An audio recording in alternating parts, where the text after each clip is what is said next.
Te doy la bienvenida al canal. Disfruta un nuevo cuento cada semana. Suscríbete para no perderte ningún contenido. Pétalos, de Guadalupe Nettle, es el cuento escogido para esta jornada y es parte de Pétalos y otras historias incómodas, publicado por la editorial Anagrama. Nunca entendí cuál era la manera adecuada de acercarme a la flor. Tampoco supe desentenderme de ella a tiempo, cuando aún era posible reemplazar su historia por otra que me llevara lejos del barrio donde solía moverse. Las calles cercanas a la universidad sembradas de café, ocio y humo que atraviesan la avenida Tíber. Hace muchos años, dicen, la avenida fue pequeña, pero desde que yo era niño su nombre empezó a resultar molesto, inadecuado a esa grosería larga y bulliciosa que parte el barrio en dos. Según la gente, de río no tiene nada, salvo el caudal de automóviles y los puentes altísimos de concreto donde pasan los camiones de carga para salir a la carretera. Ya más adentro, las calles son distintas. Tienen ese aire pueblerino y al mismo tiempo desolado que hay en las afueras de mi ciudad natal. En años anteriores, podía pasar horas perdiéndome en ellas, doblando esquinas tapizadas de hiedra, revisando los restaurantes cálidos, de geranio en las ventanas y balcones de herrería. Unirme de vez en cuando a los vagabundos que hoy todavía llegan por el este en el mes de mayo, cuando el calor empieza a ser insoportable, y atracan los basureros a la hora en que algún empleado de la cocina sale a vaciar los últimos vestigios de la noche. Aunque nunca hablaba con ellos, les tenía una especie de cariño cómplice. Admiraba que supieran convertir cualquier parte del barrio en un espacio íntimo, en una casa sucia pero siempre abierta para cualquier necesidad. El mejor momento para entrar en los restaurantes era las horas punta en las que nadie notaba mi presencia y podía conocer los sanitarios de la zona, que como la cercanía de las mujeres, a mis veintitantos años era toda una novedad. No resultaba raro entonces que prefiriera meterme en los baños de damas, sumergirme en sus huellas. Los otros, los destinados a mi sexo, me parecían poco prometedores. En las estelas de los urinarios encontraba arrogancia, a veces rivalidad, pero nada digno de recordar al llegar a mi estudio, donde solo sobrevivía al tufo de soledad y encierro refugiado en los olores que recolectaba durante la jornada. La ratonera, le decía yo, a mi casa orgulloso, en ese tiempo, de la sordidez que cultivaba como una postura. Los baños de mujeres tenían el encanto de lo novedoso, siempre llenos de pequeñas conversaciones olvidadas en los espejos, en las manchas de lápiz labial. Quizá por timidez o porque ya desde entonces tenía la vocación olfateadora que aún rige mi vida, en lugar de pasar las tardes buscando una fiesta o desabrochando faldas en las incómodas butacas de algún cine. Prefería descubrir a las mujeres en el único lugar donde no se sienten observadas, los excusados. Ahí, cuando uno aprende a descifrar, una simple mancha líquida escurriéndose por la pared blanca puede revelar crisis nerviosas o un disgusto reciente. Siempre había algún descubrimiento, una nueva reacción capaz de provocar en mí la euforia de aprendiz. Pero entre todas esas incógnitas, que resultaban retos estimulantes para ejercitar la interpretación, ninguna me desconcertó tanto como la flor. Ahora, con la influencia de los años, de eso que los optimistas llaman experiencia y que en realidad no es más que un moho, un salitre capaz de derrumbarlo todo, no puedo evitar sonreír ante el nombre, con una sensación de ridículo y al mismo tiempo de autocondescendencia.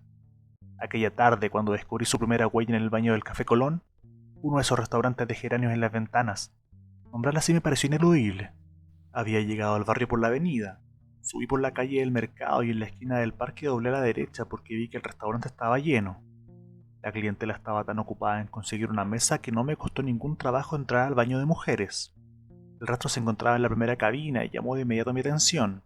Sobre la curvatura blanca del retrete, una mujer de pocos años y un vago olor a humedad había dejado dos huellas pardas tan ligeras que, de no haber entrado yo, habría borrado a cualquier nueva visitante. La fragilidad de las manchas, igual que la de un rostro viejo, arrugado, terminó por asustarme. Todavía con la cara hacia el agua del retrete, intenté imaginarla, pero fue inútil. Era como mirar un nudo y no encontrar ningún extremo donde empezar a desatarlo. Lo único que se me ocurrió fue desabrocharme la bragueta y orinar con esmero sobre los tres círculos hasta que en el mosaico no hubo más que mi propio olor, profundo y anaranjado. Entonces me quedé solo, sin una calle ni un excusado donde recuperarla. Tal vez, si lo hubiera visto salir, se habría convertido en una jovencita flaca que sale de un café a mitad de la tarde, o en la hija de un señor chaparro y pelirrojo. Pero como eso no ocurrió, me sentí comprometido a perseguir sus manchas y sus olores, lo único de la flor que podía reconocer, a descubrir a través de ellos la razón de esa palidez, la fragilidad tan grande que me hacía imaginarla recargada sobre alguna superficie a punto de derrumbarse. Durante la semana volví cada noche al Café Colón. Los orines que encontré eran tediosos, pequeñas borracheras verdes sin imaginación, vejigas cansadas, algún aquelarre. Esperé, Esperé horas y volví durante varios días seguidos, hasta convencerme de que la flor no tenía por qué regresar a ese sitio. La gente tiende a sacralizar los lugares y frecuentarlos es gastar el recuerdo. Otra posibilidad era pensar que aquella noche la flor había entrado al restaurante solo para ir al baño. Entonces me decidí a buscar en los alrededores, en la calle, en los lavabos de otros sitios.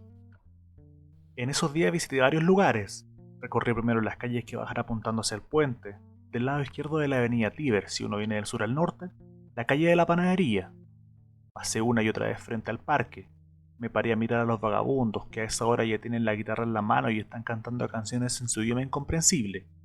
Como todos los años, lo que me hizo detenerme frente al grupo fueron las muchachas de cabellos sueltos y rojizos a las que nunca conseguí acercarme.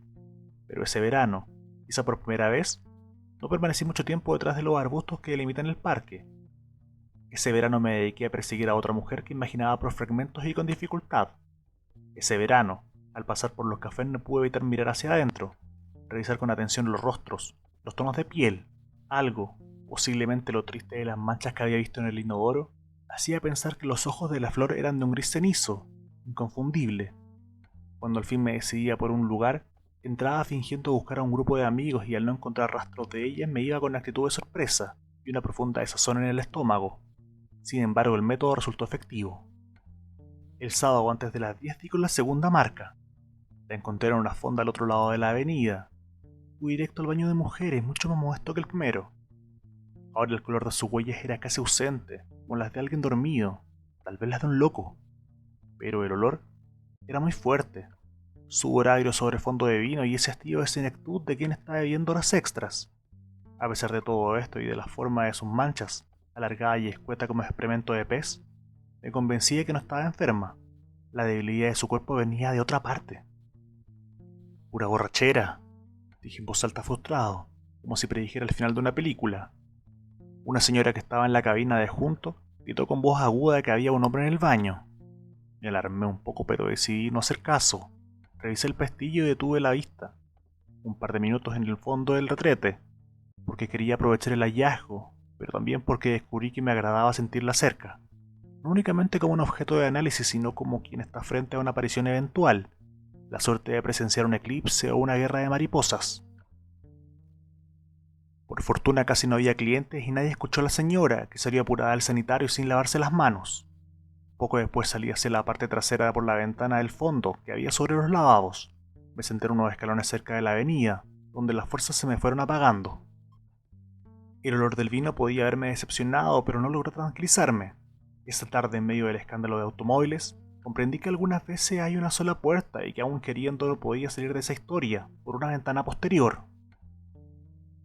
De algún modo apenas intuible, mi deber era encontrarla y disuadirla de algo que yo ni siquiera sabía definir, algo que quizá yo mismo estaba inventando. Miré la avenida y vi por lo menos 5 restaurantes que aún no había recorrido. Era tarde para revisarlos todos antes de que cerraran. Me levanté como pude y empecé a caminar para no seguir especulando. Me tomó mucho tiempo encontrar un lugar convincente y cuando después de caminar por todo el barrio y con la puerta iluminada del Mazarín, sentí tanto cansancio que estuve a punto de marcharme sin entrar. Aunque no había razones para pensar que la flor estaría en un lugar así, quiero decir mucho más caro que los anteriores, y a esa hora en la que ya casi no hay clientes, hice un esfuerzo. Crucé el vestíbulo examinando los 2 pisos adornados con plantas, la terraza donde una fuente de agua luminosa y verde acompañaba las últimas conversaciones. Después busqué el baño, para reconocer alguna pista que justificara mi desvelo. Entré en prisa cuidando de que no me viera nadie. En la vida de todo olfateador debe haber algún momento de plenitud como el que yo viví esa vez en el sanitario para damas del Mazarín. No puedo decir si lo que me hizo gozar de esa forma fue el mármol discreto de los muebles y el piso, el techo alto que permitía la libre circulación de los olores, o la cabina espaciosa en donde busqué con minuciosidad. Las atmósferas mejor logradas son como estados de ánimo, se pueden sentir pero no descifrar, y aunque reconocería el tono exacto de las luces indirectas, el murmullo de las voces allá afuera y las plantas que abundaban, incluso en el baño, lo único que me queda de ese ambiente es una nostalgia borrada, como el recuerdo de un recuerdo hermoso y lejano. El baño era una copia reducida del Mazarín. Bastaba con voltear al excusado y recibir en la cara el olor, los platillos, los blintzes o el pato en salsa de mango. Pero lo mejor era estar ahí, con la cara casi dentro del retrete y aspirar, más allá de los ingredientes, el placer de los comensales, la manera en que cada uno había interpretado el sabor del desayuno o la cena de la noche anterior. Entre la variedad de manchas diminutas, el excusado siguió limpio en apariencia ahora en toda la noche, encontré las huellas tímidas de mi flor. No me costó ningún trabajo distinguirlas del resto. Primero porque casi no había resto, y segundo por la fugacidad de su estela, la misma fugacidad verdosa de antes, pero esta vez repartida en la taza. Era como si toda la vida se le hubiera escurrido desde muy adentro. La imagen me golpeó tanto que debí levantar el rostro unos segundos para respirar. ¿De dónde había sacado esa mujer las fuerzas para salir del baño? Ahí estaba todo, y yo no sabía entenderlo. No logré ver nada en el mosaico salvo mi impotencia, mi ineptitud. Algo cayó en el agua del fondo, algo húmedo, transparente, cayó una y otra vez, mojando mi cara con un sabor salado y vergonzoso. En medio de la confusión, no me quedó más que aferrarme a los rastros que tenía delante de mí. La flor no había comido nada desde la víspera. Debajo de la debilidad de siempre noté cansancio, esta vez físico, y una sed de varias horas que le derrumbraba los labios, los únicos labios que me era imposible intuir, y que me sirvieron de modelo para imaginar su boca, carnosa, pequeñísima. Afuera, el murmullo de la gente disminuía abriendo paso al río del agua. Pensé en ella, la imaginé mordiendo con obstinación el borde de una uña, frente a un lago encendido y verde, como la fuente central.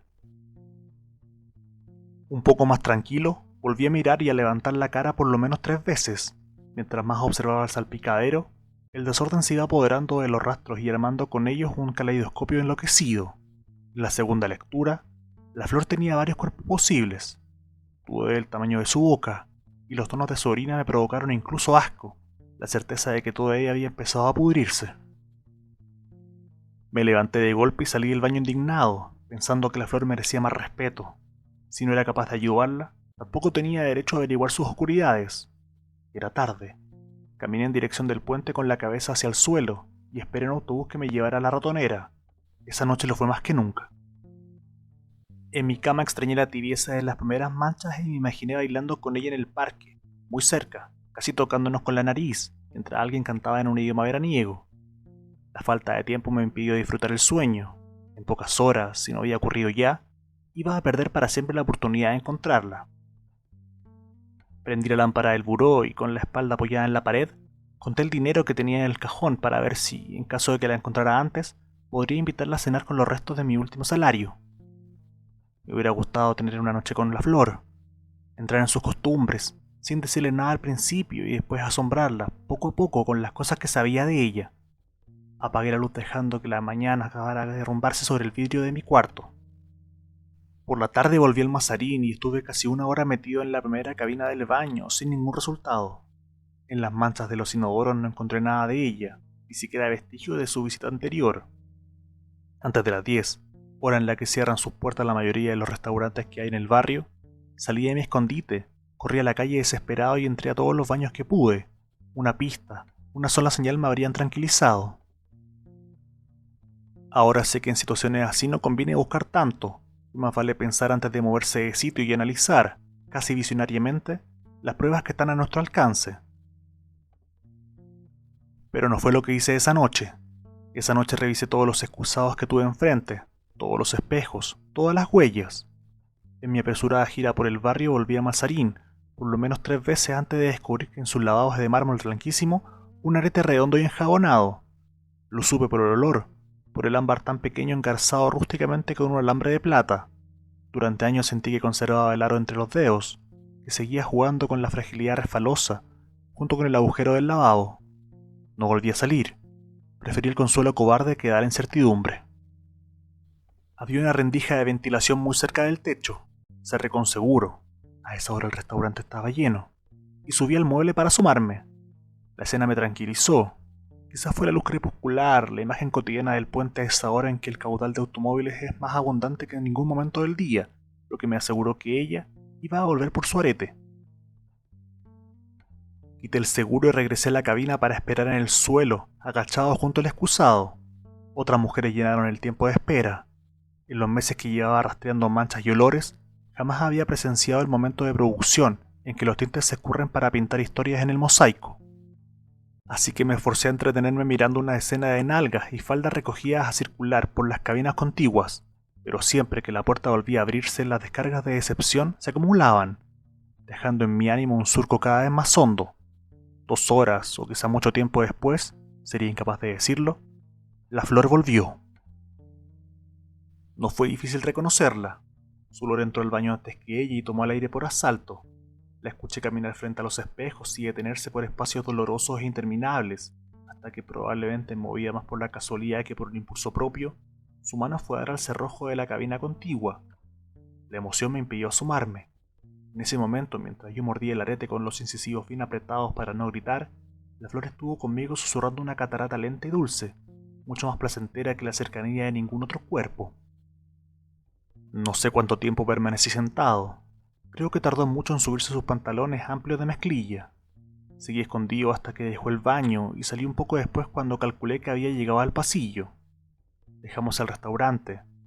Quiero usar ese verbo en primera persona, aunque la verdad es que yo la iba siguiendo, sin atreverme a detenerla. Aún me parecía importante cambiar su dirección, pero ya no me acosaba ni la angustia ni la prisa. La noche era casi fresca y el viento venía del este. Pensé que las fiestas en el parque terminarían pronto. Ella, desde este momento no pudo seguir llamándola como antes. Caminaba con las manos metidas en los bolsillos de una sudadera gastada. Su trenza larga y rojiza se movía como un péndulo sobre su espalda, en cada uno de esos pasos que parecían dictados por un ritmo antiguo y aterradoramente familiar, en dirección de la avenida. No la seguí mucho tiempo, ni siquiera me atreví a acompañarla mientras subía la escalera del puente. Con ese temor que durante tantas noches me había mantenido apartado de los bailes frente a la pensión, me limité a ver cómo se inclinaba por el barandal hacia el murmullo de los coches. La miré por un rato largo, suficiente para alcanzarla de haberme dado prisa. Pero no subí a buscarla. No lo hice ni siquiera cuando el recuento de las manchas y los olores me pareció tan claro, tan comprensible como su caminata. No lo hice quizá por simple miedo, o tal vez porque no reconocí nada familiar en su rostro, del que no recuerdo gran cosa, salvo que los ojos no eran grises, ni inconfundibles. También yo miré con obsesión hacia el cauce del Tíbet, mientras el arete giraba sobre la punta de mi dedo índice, pero apenas me estremecí, con esa compasión distante que provoca la desgracia de cualquier desconocido, cuando su balanceo en el puente se convirtió en esos últimos rastros, pétalos sobre el pavimento, que los autos no se atrevieron a pisar.